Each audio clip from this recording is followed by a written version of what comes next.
Okay, here we go. Stand by. 3, 2, 1. The thinking atheist. It's not a person. It's a symbol. An idea. The population of atheists in this country is going through the roof. Rejecting faith. Pursuing knowledge. Challenging the sacred. If I tell the truth, it's because I tell the truth. Not because I put my hand on a book and made a wish. And working together for a more rational world. Take the risk of thinking for yourself. Much more happiness, truth, beauty, and wisdom will come to you that way. Assume nothing. Question everything. And start thinking. This is the Thinking Atheist Podcast. Hosted by Seth Andrews.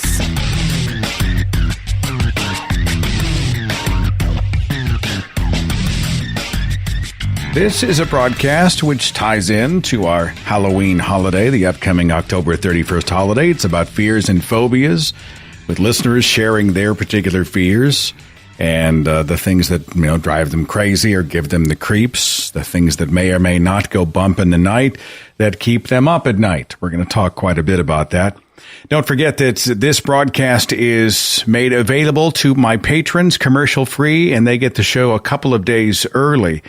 And especially with YouTube demonetizing pretty much everything that's being uploaded these days, the patrons are helping me to cover that distance, take up that slack. If you are not a patron, please consider becoming one. Patreon.com/Seth Andrews with my thanks.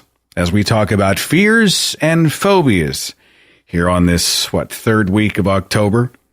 I used to have a phobia of flying, which is weird for somebody who flies as much as I do.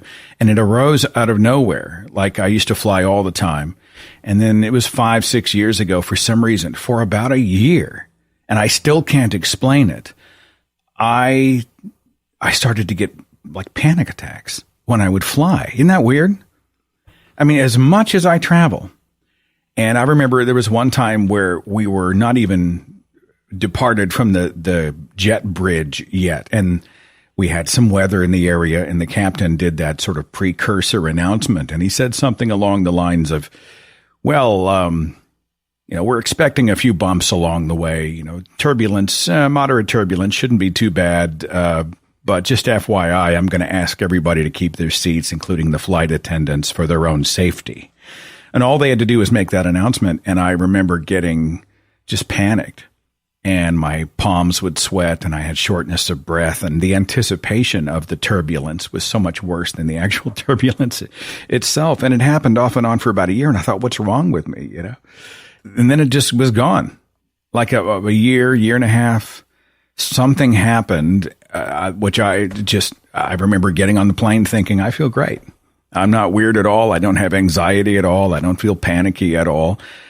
And I, to this day, cannot explain it. But we all have those things. When I was younger, I used to have this dream, and it was based on real life. When I was a teenager living in my parents' house, I remember it was my job, because I was up later than everybody else, to close the doors at night and lock them up, make sure that the doors were locked up tight. And this is real life. This is not the dream. And I would go up to the door, and I would turn the lock, and then I would tug on the door once or twice just to make sure that it was snug, make sure that the door itself had latched. And that was my routine. And everybody else went to bed at, 10 o'clock. And I was a night owl at the time. And so I'd be up till midnight or later. And then I would make sure that the front and back doors were locked. And in the dream, it was exactly like real life. And I went to the front door, and I latched it locked, and I tugged on the door 1, 2, and it was snug. And then I would go to the back door, and I would turn the latch on the lock, and I would pull on the door. But instead of the door catching because it was locked, it would immediately swoosh open because the latch hadn't taken. And there was standing right there immediately in the doorway a dark figure. And the dark figure's face was nearly featureless. There seemed to be a black cape or something. And then the dream would end just like that. And I couldn't figure out, what was dream and what was not. At the time, I woke up in a panic. And then every night for real, when I would go and close the back door, I would expect the dark figure to be there in real life. And I had that recurring dream, must have been 4, 5, 6 different times. And so I've always had this sort of weird thing about whenever you lock the door at night and you can't see what's on the other side and you do that tug to make sure that the door is actually latched, I get a catch in my throat and it carries with me from when I was, 14, 15 years old. It's just one of those things. What are some of the things that scare you? Let's find out what our listeners have to say. 806 on the switchboard. Thanks for waiting on me. You're on the Thinking Atheist podcast. Who's this? Hey, it's Shy. Shy, thanks for calling in. Happy Halloween in advance. We're talking about fears and phobias. This is something that I always thought was weird. I'm not bothered by pretty much anything alive on this planet but one thing. Centipedes and millipedes. Yeah, I buy that with all the little spindly little legs. Yeah, I get that. And it's weird because I handle spiders. They're no big deal. Toads, snails, lizards, snakes, pretty much anything. But centipedes, just no. Do you dream about them? No, but when I play some games, like when I was playing Dark Souls, some of the dragons, their necks look almost like centipedes, and I just couldn't. Dark Souls has a dragon that reminds you of a centipede. The way their neck, I want to call them scoops almost, they have like these bits coming out of their neck going down that looks vaguely like a centipede, and I just could not look at them for more than a couple seconds at a time. Did you finish the game, or did you just opt out? Oh, no, I finished. Yeah. Push I made sure to kill them just so I wouldn't have to look at them. Face your fears. All right. But another weird phobia I have that I don't understand at all is I'm afraid of being on the open ocean, but I have no idea why. Being like just the idea of being out there on the open ocean in a boat or out of a boat, I can't do it. That's actually pretty common. And I'm not sure if it has to do with the vastness of the ocean or that you cannot see what's underneath the ocean, but I think, that's a pretty common one as well. And certainly in many instances, I would think at night too, especially understandable. So thanks for sharing your fears and phobias with us. Appreciate you very much. No problem. All right. See you later. Happy Halloween. You too. Let's see. I've got 740. You are on the Thinking Atheist podcast. Who's this? Hey, Seth, this is Randall. I'm here in Ohio, brother. I'll tell you what, at 60, I've been married 40 years. You can't scare me anymore.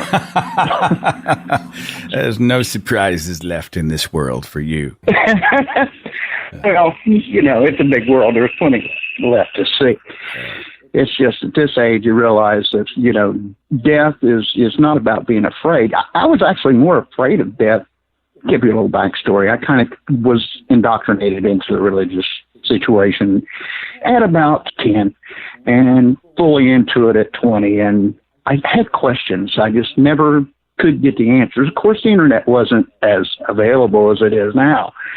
The information age has certainly changed that for everyone.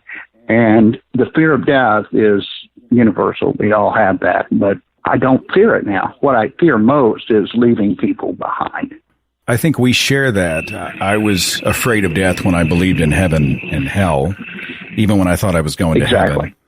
And now I'm not afraid of death at all. I'm a little weird about the process of dying because so often it's traumatic and can be painful. And, the idea of suffering, that's tough. Yeah, it's the idea of how you get there is more important than the actual event itself. 3 minutes and then you're done. Yeah, someone said, it says it's like it was before you were born. And once I heard it framed that way, I thought, was it Twain who said I hadn't been inconvenienced one bit about my non-existence before, and I should be about the same afterwards? That's a huge paraphrase. Forgive me.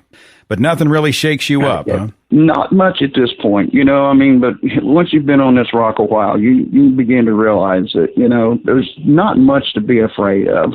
Now, you put into a different environment, a different situation, you're in the wild or you're stuck, you're going to be a little out of your, when you get put out of your element is when you become fearful. Famously, they said you had nothing to fear but fear itself, but still yet that can become very, very real in a multitude of ways once you get outside that box of comfort. Well, I appreciate your perspective on it, and happy Halloween, my friend. Yeah, happy Halloween to you. Take care, and good to talk to you. I really appreciate you guys. You've done a fabulous job at Thinking Atheist. I want to give you some props on that, you and Aaron and all the guys, and God bless. Well, let me rephrase that. I get what you're saying. I'm grateful. Yeah, it's still, see how permeated it still is in the mindset, even at this age. Yeah. I'm so grateful for you guys, and I have always been a big fan of Hitchens, and man, I tell you what, he just lays it down, especially when he's mad taking those glasses off and on. Yeah. Buddy, have yourself a good Halloween, and we'll talk to you again sometime. All right, take it easy. We'll see you later. I look up Hitchens clips even today when I need just a refresher, when I need kind of a boost, and we all go through those valleys. I'm just thinking, come on. I need an injection of reason and common sense, or actually better than common sense, like rational sense. And it always seems to help me out a little bit.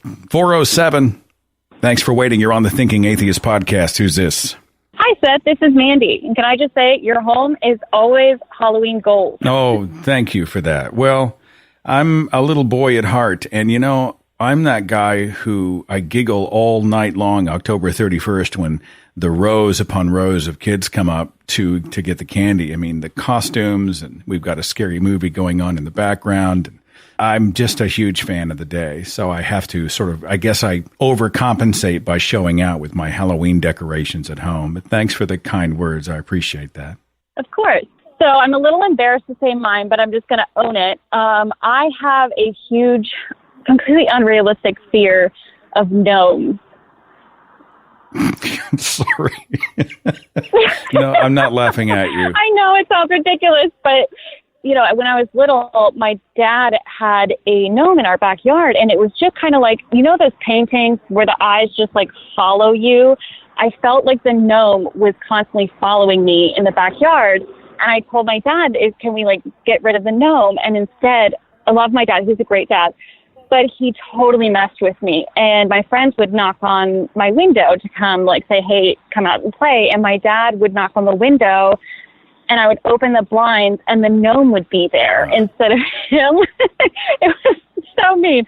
But it just further solidified my fear of gnomes. And no matter how unrealistic it is, I just can't get over it. And my friends have messed with me all the time, especially now that there's the zombie gnomes and all these different more horrific versions of gnomes as I've gotten older. Oh, yeah. People know your weakness. Now you're a target. You got a big target on you. It's funny. I'm playing a game. It's called Little Nightmares. And you're this child who's navigating a deadly environment.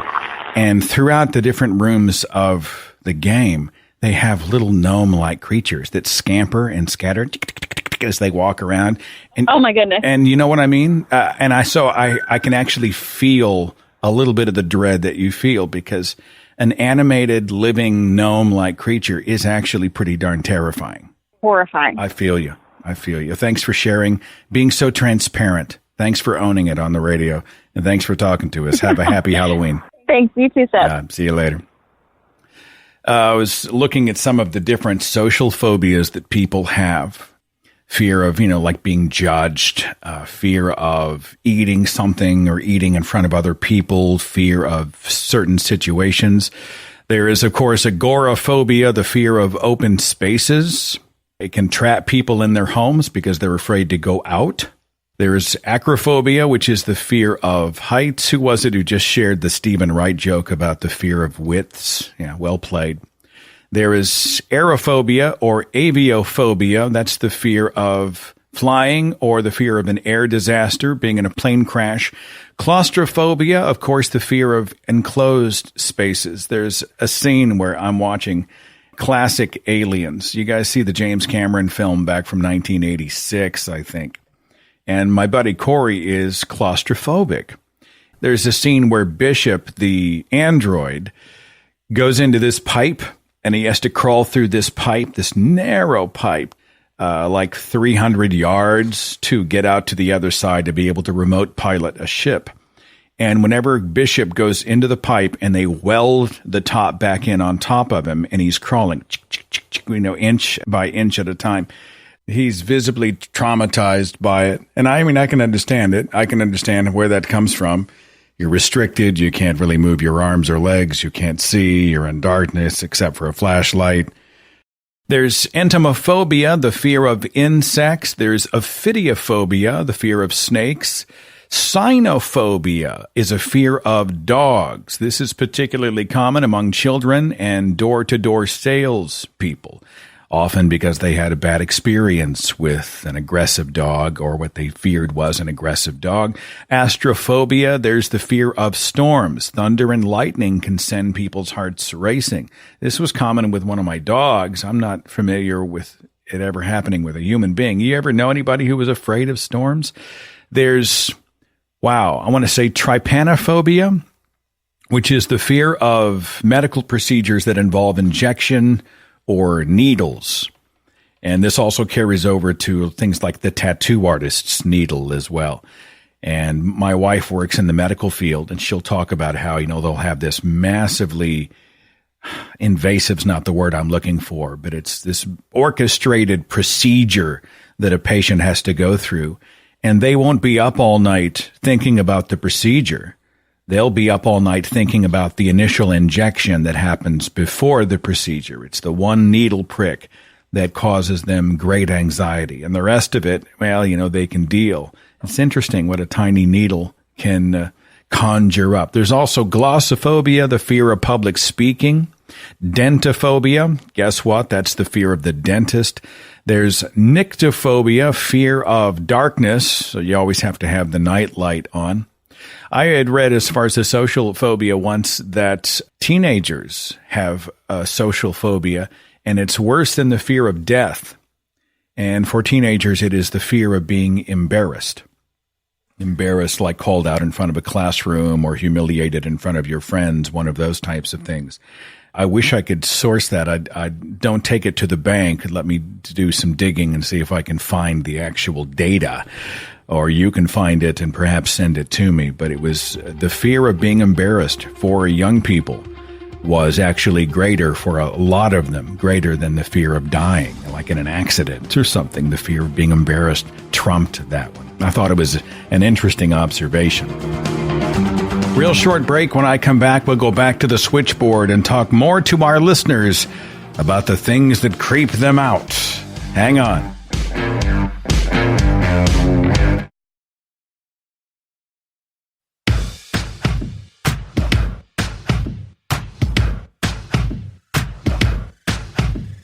I'm going to be at the Florida Free Thought Convention, November 1st, 2nd, and 3rd, Orlando, Florida. Details on that event are at Free Flow. That's freeflo.org. And then the weekend after that, I'm going to be in Phoenix, Arizona. Matt Dillahunty and I are taking the stage together for one night, November 9th. The details on that are at the events page at sethandrews.com. Talking now about our fears and phobias. Since it is the season of fear, let's go back to the phones. 813. You're on the Thinking Atheist podcast. Who's this? Oh, hi, Ralph from Tampa, Florida. Ralph, thanks for calling, my friend. We're talking about phobias and fears. What do you think? For me, I've gotten better now, but it was rats for many years. And when I was a kid, I actually saw a movie where the mother was abusing this little girl physically, and then she throws her into the pantry, locks her in. The girl is pounding, and in the way the camera was angled, you could see the face of the rat. I think that's where it started. And I worked in New York City for 26 and a half years, and of course, at one time or another, you're going to see a rat on the subway, and I remember screaming every time I would see one. And it's kind of strange the way I kind of broke the fear. Now, I'm not saying I'm okay with it. Now I'm a lot better. Like, I won't scream, but I'll react like, oh, you again. One time I had a mouse in my apartment, and it ate the poison, and so it was kind of groggy, like it wasn't running, so I just took a hammer and smashed its head. And I don't know why, I felt so good. It's like after that, I haven't been that frightened of rats. This is a movie on Shudder, I think.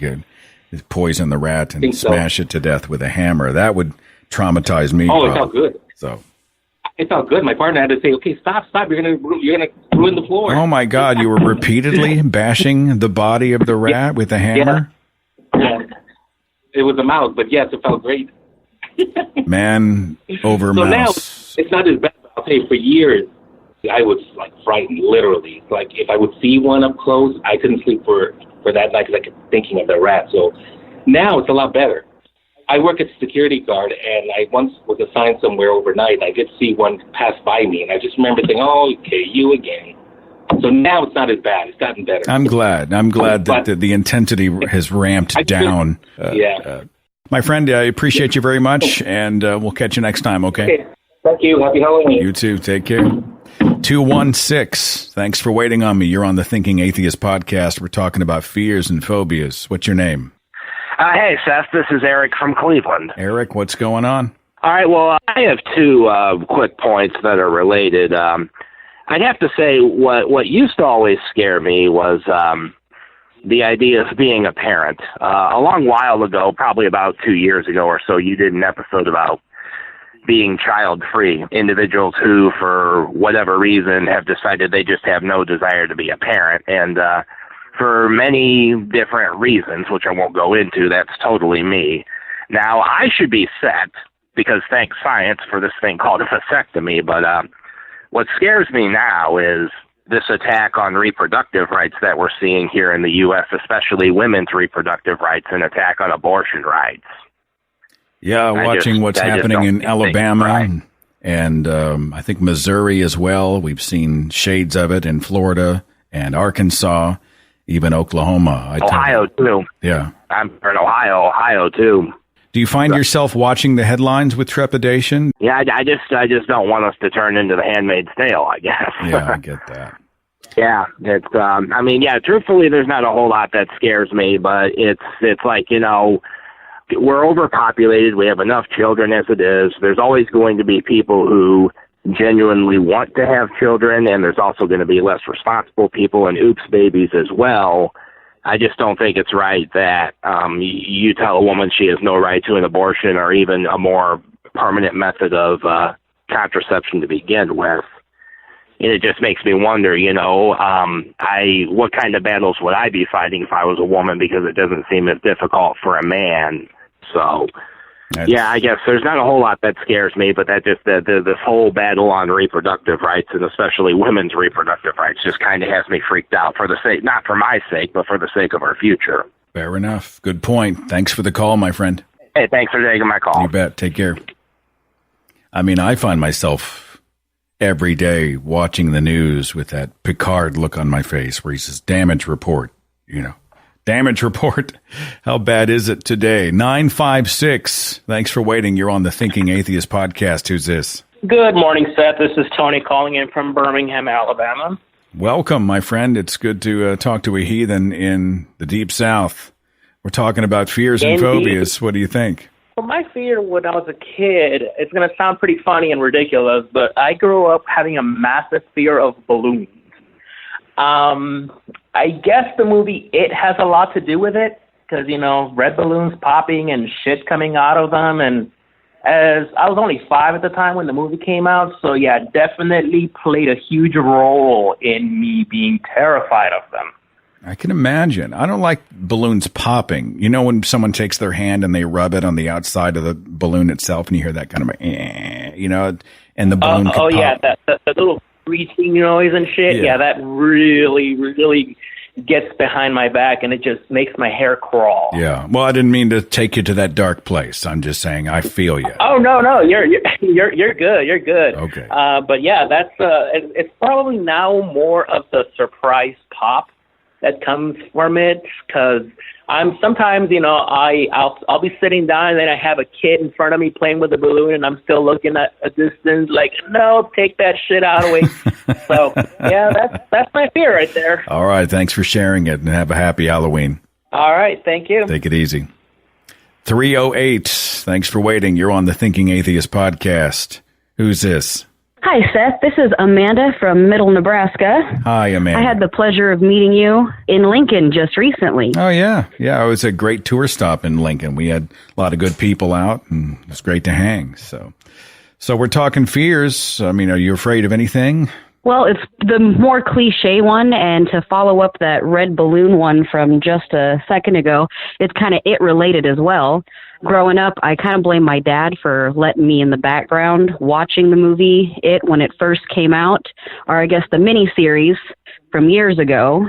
But clowns used to terrify me plenty when I was a child.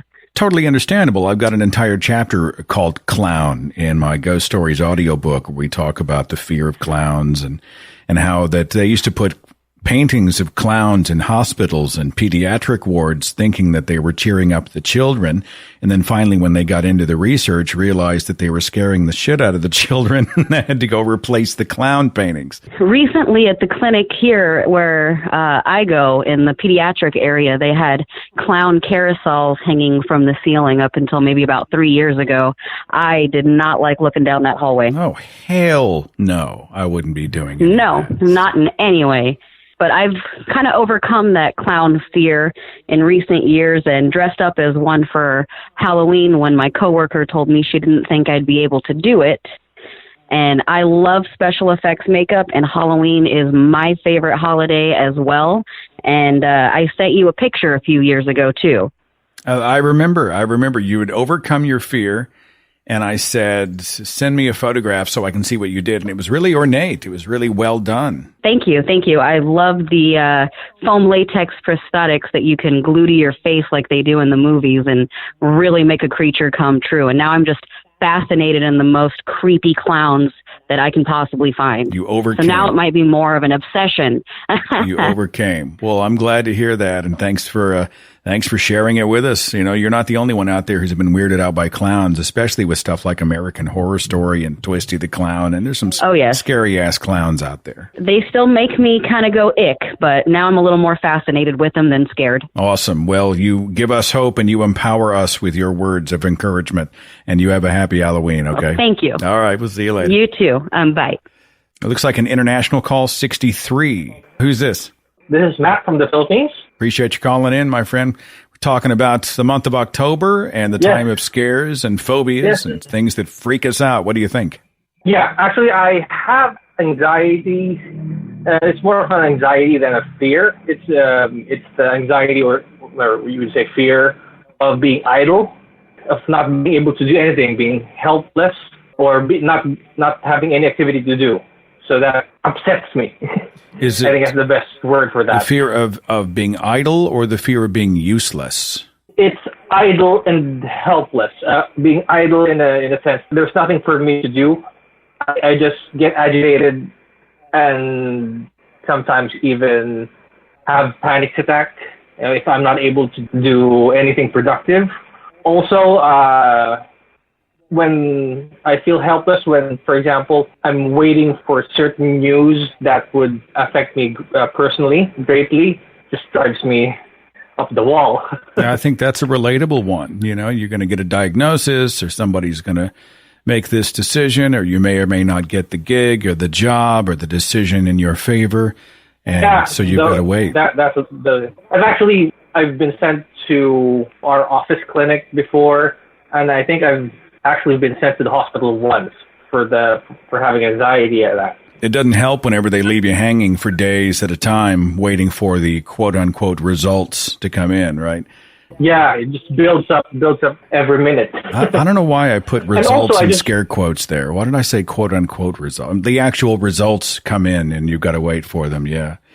I just actually wanted to discuss one more thing. Yeah. Since I'm from the Philippines, we don't have Halloween. We actually have All Saints Day and All Souls Day, which is actually on the 1st of November and 2nd of November, respectively. It's Catholic. It's mostly a Roman Catholic Christian holiday where, mostly it's been handed down from the Spanish. So every 21st, actually on the 31st, usually a lot of people go to the seminary and stay there overnight. It's like it's very packed. It's like a holiday, a beach holiday where almost every plot has tents and mats. And on the first, people gather to the plot of their loved ones and basically have a get together there. There's actually also Pizza Hut, KFC, fast food basically inside the seminary on those holidays. Well, a lot of people don't know that Halloween stands for All Saints Eve. So it's actually related to All Saints Day, and that the Catholic Church was trying to take over what was kind of a Druid celebration, blah, blah, blah. Well, I hope you celebrate in some way down there in the Philippines, and thanks so much for calling the show. Okay, Matt? Yeah, okay. So see you in the gaming stream. All right, I'll see you. Have a good Halloween. All right, take care. Let's see. I've got an article here, and it says, what happens in the brain when we feel fear? It's posted at the Smithsonian. What happens in the brain when we feel fear and why some of us can't get enough of it. This is posted a couple of years ago. Fear may be as old as life on Earth. It is a fundamental, deeply wired reaction evolved over the history of biology. To protect organisms against perceived threat to their integrity or existence, fear may be as simple as the cringe of an antenna in a snail that's touched, or as complex as existential anxiety in a human. Whether we love or hate to experience fear, it's hard to deny that we certainly revere it, devoting an entire holiday to the celebration of fear. Thinking about the circuitry of the brain and human psychology, some of the main chemicals that contribute to the fight or flight response are also involved in other positive emotional states, such as happiness and excitement. So it makes sense that the high arousal we experience during a scare may also be experienced in a more positive light. But what makes the difference between getting a rush and feeling completely terrorized? We are psychiatrists who treat fear and study its neurobiology. Our studies and clinical interactions, as well as those of others, suggest that a major factor in how we experience fear has to do with context. When our thinking brain gives feedback to our emotional brain, and we perceive ourselves as being in a safe space, we can then quickly shift the way we experience that high arousal state, going from one of fear to one of enjoyment or excitement. When you enter a haunted house during a Halloween season, for example, anticipating a ghoul jumping out at you and knowing it isn't really a threat, you're able to quickly relabel the experience. In contrast, if you were walking in a dark alley at night and a stranger began chasing you, both your emotional and thinking areas of the brain would be in agreement that the situation is dangerous and it's time to flee. But how does your brain do this? And I'll skip the explanation and link to the article in the chat and in the description box if anybody is interested to read more about that from Smithsonian Magazine. Area code 541. You're on the Thinking Atheist podcast. Who's this?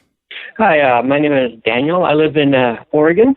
When I was a little kid, I had the most random, weird fear just because in my mind, I had the idea that fairies were full-size people. And my fear was that when I started losing my teeth, my bed was right next to the window. And I was like, if I put the tooth under my pillow, the tooth fairy is going to step on my head when she comes in and kill me on accident. Wait. Hold on. Hang on. Hang on. Hold on.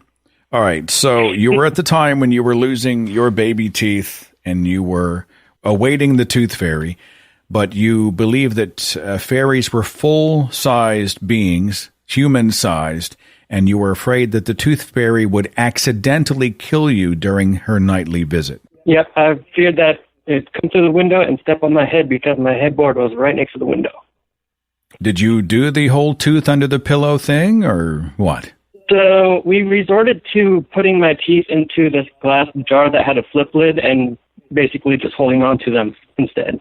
You got a container full of teeth? That's a movie right there. That's another movie from Shudder. But at least it's my own teeth. It's not like other people's teeth. It's true. Did you ever get any cash on that transaction? I know that normally you're supposed to. I did. Okay, good. So you got paid. My parents would give me the cash though. Okay. It's just one of those things like even to this day, I think back and I laugh at it. I'm like, why would I even think this?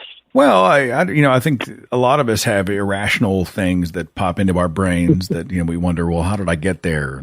And why did that get implanted? And why am I thinking about it or even obsessed with it? And it was, it's one of those things. Plus, when you're kids and your imagination's on crack, and you haven't lived, like my earlier caller, to be 60, where you've seen so much and you've kind of able to tuck all that stuff away. It can be very affecting. But thanks for sharing it, my friend, and thanks for calling the show. And thanks for taking my call. I really enjoy your content. Appreciate you very much. Thank you. Area code 440. Thanks for waiting on me. You're on the Thinking Atheist podcast. Who's this? Hello, this is Beth. Hi, Beth. And I have an irrational phobia of cats. Cats? I have a good reason for it. What did a cat ever do when I to was you? A lot of things, actually. When I was about 2, my parents moved into a new house, and the previous homeowners gave their old cat to the next-door neighbor. And this cat would stalk me.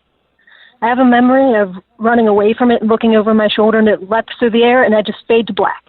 And then I'm sitting on my kitchen counter while my parents fuss all over it. Wow. So there was a second instance where I was on a tricycle, and it was charging straight for me. I fell off, and the neighbor ran over and picked up the cat. And she says, "No, look, it's a nice cat. See, it's purring." And I remember it had its eyes half closed as it purred at me, and I remember thinking, this animal is evil, it wants to kill me, and it's lying about it. Well, so every time I see one, I get this weird impression that they're stalking me and want to kill me. because it's a cat, you may not be far off, right? You know, cats will feign affection and love, but in truth, beyond the surface, underneath that sort of fluffy exterior, there is evil and contempt for all humankind, kind of a thing. So you may not be far off. The good news is my sister has one and I've adjusted, so I can get used to a specific cat and go, this cat is fine. But any new cat freaks me out. I've got a cat here that you would definitely be afraid of. I mean, he purrs and occasionally talks to you, but he's pure evil. He's just one of these animals that, you know, if he was big enough, he would destroy all of humankind and take over and dominate the planet, kind of a thing. He's an apex predator, for sure. They seem to like me, so it's a one-way thing. Well, I appreciate you sharing it. Thanks so much for the call. No problem. All right, Take see care. Take care. You know, it's funny. I was looking at this list of irrational fears, and then somebody had posted a list of rational ones. Like, here's the shit we ought to really be afraid of. Stuff like government corruption and polluted drinking water and high medical bills and climate change, air pollution, terrorism, somebody stealing your identity, credit card fraud, biological warfare, people you love becoming ill or dying, getting hit by a drunk driver, losing your job, nuclear accidents or meltdowns. Of course, this in the wake of the HBO miniseries Chernobyl, somebody breaking into your house, the fear of sharks, the fear of devastating hurricanes, earthquakes, tornadoes, insert natural disaster here. Jesus, the more you read this list, the more you just want to hole up in your house, lock the door, binge something on Netflix, and never go outside again. But we all know that's no way to live. Like, you can live in the what-if universe forever, but that just means that decades of your life pass by, and you spent all of your life not really living. That's no alternative. But I do understand it. I mean, once you see these lists of genuine fears, things that actually do happen in real life that might happen to anyone at any time, it kind of does make you stop and pause for just a second. 903. Thanks for waiting on me. You're on the Thinking Atheist podcast. Who's this? Hey, this is Steve from Cyber, Texas. It's good to talk to you, Seth. What's up, Steve? We're talking about phobias and fears. What do you think? First and foremost was sleep paralysis. Like, I don't have it so much as when I was younger, but, man, that can be something that can shake you up in a quick minute. Yeah, for those who aren't familiar with it, and this is something you and I have in common. I have 2 or 3 episodes a year, and for those who don't know what sleep paralysis is, just imagine this. Your body is being paralyzed as you dream. So if you dream that you are running or swimming or whatever, it means that your arms and legs are not trying to act out whatever it is that you are dreaming while you lie there in bed. So the brain paralyzes the body while you're in stage 4 REM sleep. But during sleep paralysis, what happens is that you are almost awake, but your brain has continued to paralyze the body, and you start to sort of halfway sense the bedroom around you, and then you hallucinate. Many people say that they see shadowy figures looming above them. They feel a pressure on their chest, and so they panic. They're unable to move, so they panic more, and it's just a terrifying experience for anybody who's been through it. It's called sleep paralysis. That's a pretty accurate description, do you think, of sleep paralysis? Oh, yeah, man. Like, especially when I was a kid, I mean, I deconverted like a couple of years back, but at the time, I'd be like 9, 10. And I would seriously think like, oh crap, there are some demons right there. Definitely one of those things that'll scare the ever-loving crap out of you. You know, it's interesting too that when you are raised to believe in a spiritual plane and demons and devils, that it can feel like a spiritual attack. So if you're a person who lives in that sort of religious cocoon, and you wake up, you're paralyzed, there's something crushing your chest, and there's a presence in the room, you will often tell yourself that it was a devil or a demon or a wicked spirit, and you had been attacked spiritually in the night. And people will often, there's a documentary called The Nightmare about sleep paralysis, and you can tell because the more skeptical realize that it's, you know, this is a natural phenomenon, explainable, and the more spiritual people are the ones who were talking about how it's, you know, beings from another plane kind of thing. But it's easy to call it demons when you believe in God and the devil, right? Yeah, no kidding, man. My friend, I got to move on. Thanks so much for the call. I appreciate you. Thank you very much. I enjoy your stuff, and you take care. All right. On the show roster coming up here in the next few weeks, we're going to do just a caller-driven You Pick the Topic show. Those are always fun because you just never know what the listeners are going to bring to the table.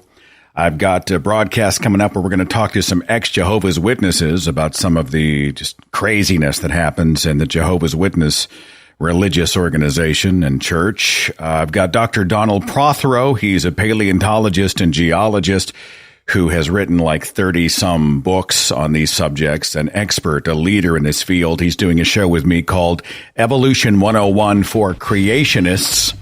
That's going to kick off the month of November. Lots of good stuff on the podcast horizon. Thanks to you for listening and for being a part of it. I will see you back here next time on the Thinking Atheist Radio Podcast. Take care. Follow The Thinking Atheist on Facebook and Twitter for a complete archive of podcasts and videos, products like mugs and t-shirts featuring the Thinking Atheist logo, links to atheist pages and resources, and details on upcoming free thought events and conventions. Log on to our website, thethinkingatheist.com.